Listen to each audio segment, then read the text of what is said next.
Sæll og blessaður, Dóri. Sætunni?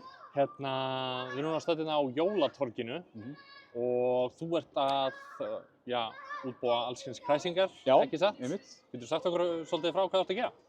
Já, við erum bara eiginlega að taka þátt hérna niður í miðbæ og það er hérna Jólatorg Akureyrarbæjar og við erum náttúrulega ég með Vamos og vildi vera með. Þannig við erum að gera churros hérna og eldbaka pítsu, jólapítsun í ár. Heitt súkkulaði, jólaglögg, ristaðar mundlur, kók og lakkrísur og bara allt sem eitthvað jólalegt er. Já, heldur betur. Já. Þeir voru hérna síðustu helgi og svo þessa og það er ekki ein helgi eftir líka. Jú, það var að bæta við helgi, skilst mér. Já. 21., 22. og svo kvöldopnun á Þorláksmessu.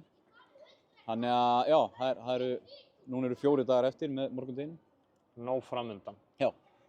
Svo eru alls kyns básar og uppákomur, litla símslið, stóla símslið og er ekki allir bara í góðum jólagýra?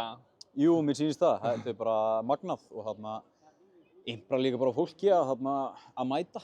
Það skapast hefð og þá getur Akureyrarbær vonandi stækkað þetta ennþá meira næsta ári. Og ég sé fyrir mér hérna að bærinn verði troðinn eftir 1 til 2 ár af jólastemmingu og skemmtilegu fólki. Kekja.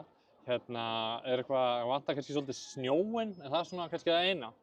Já, það gerir þetta jólalegra, en við vinnum bara þessu við höfum en ég meina ef fólk getur fengið súkkulaði og eitthvað jólalegt, þá er þetta svona, þá sleppur þetta.